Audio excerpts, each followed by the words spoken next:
20 থেকে 25 মিনিটের ব্যবধানে মৃত্যুর হাত থেকে রক্ষা পেয়েছে কান্নাজড়িত কণ্ঠে শেখ হাসিনা। আমি আর এরা যে বেঁচে গেলাম ওটা মাত্র 20-25 মিনিটের একটা ব্যবধানে আমরা মৃত্যুর হাত থেকে রক্ষা পেয়েছি। আমার শুধু এটাই মনে হয় যে 5 আগস্টের হত্যাকাণ্ডের থেকে বেঁচে যাওয়া বা কটিরপাড়া ওই বিশাল বোমের হাত থেকে বেঁচে যাওয়া, আবার এই 5 আগস্ট এই বেঁচে যাওয়ার পিছনে নিশ্চয়ই আল্লাহর কোনো একটা ইচ্ছা আছে, আল্লাহর কোনো হাত আছে। এটা বোধহয় আল্লাহরই একটা রহমত। জানি না আল্লাহ আমাকে দিয়ে আরো কিছু কাজ করাতে চান বলেই বোধহয় আমি এখনো বেঁচে আছি। যদিও আমার কষ্ট হচ্ছে, আমি আমার দেশ ছাড়া, ঘর ছাড়া সবকিছু জ্বালিয়ে পড়ে দিয়েছে। বাংলাদেশের ক্ষমতাচ্যুত প্রধানমন্ত্রী শেখ হাসিনার একটি অডিও ক্লিপ ভাইরাল হয়েছে। এতে গত 5 আগস্ট ছাত্র জনতার অভ্যুত্থানের মুখে তিনি ও তার বোনের দেশ ছাড়ার অভিজ্ঞতার কথা জানিয়েছেন। আওয়ামী লীগের অফিসিয়াল ফেসবুক পেজেও অডিও ক্লিপটি পোস্ট করা হয়েছে। এতে শেখ হাসিনা বলেছেন, মাত্র 20 থেকে 25 মিনিটের ব্যবধানে মৃত্যুর হাত থেকে রক্ষা পেয়েছি আমরা। অডিও ক্লিপে কান্নাজড়িত কণ্ঠে শেখ হাসিনা বলেন, মাত্র 20 থেকে 25 মিনিটের ব্যবধানে মৃত্যুর হাত থেকে রক্ষা পেয়েছি আমরা। আমি 21 আগস্টের হামলা থেকে বেঁচেছি, কোটালীপাড়ায় বোমা হামলা থেকে বেঁচেছি, 5 আগস্টের হামলা থেকে বেঁচেছি। নিশ্চয়ই আল্লাহর ইচ্ছে রয়েছে, নয়তো আমি এবার বাঁচতাম না। তিনি আরো বলেন, তারা যেভাবে প্ল্যান করেছিল আমাকে হত্যা করার, সেটা পরবর্তীতে আপনারা দেখেছেন। তবু এটা আল্লাহর একটা রহমত।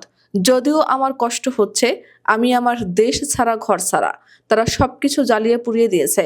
এরপর থেকে ভারতেই বসবাস করছেন তিনি। ক্ষমতাচ্যুত সাবেক এই প্রধানমন্ত্রী ভারতের নাগরিকত্ব গ্রহণ করেছেন কিনা সে বিষয়ে কোনো তথ্য নেই বাংলাদেশের পররাষ্ট্র মন্ত্রণালয়ের কাছে।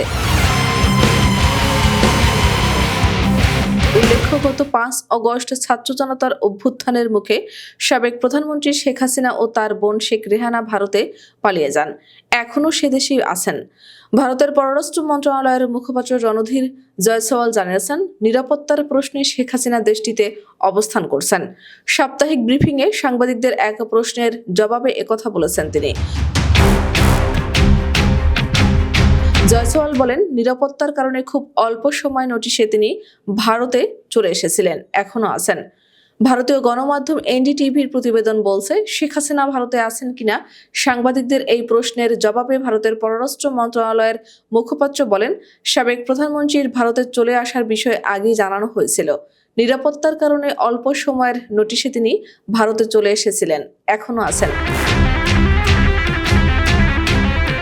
সাবেক প্রধানমন্ত্রী শেখ হাসিনা আওয়ামী লীগের সাধারণ সম্পাদক ওবায়দুল কাদের সহ 45 জনের বিরুদ্ধে বাংলাদেশের আন্তর্জাতিক অপরাধ ট্রাইব্যুনাল গ্রেফতারি পরোয়ানা জারি করেছেন।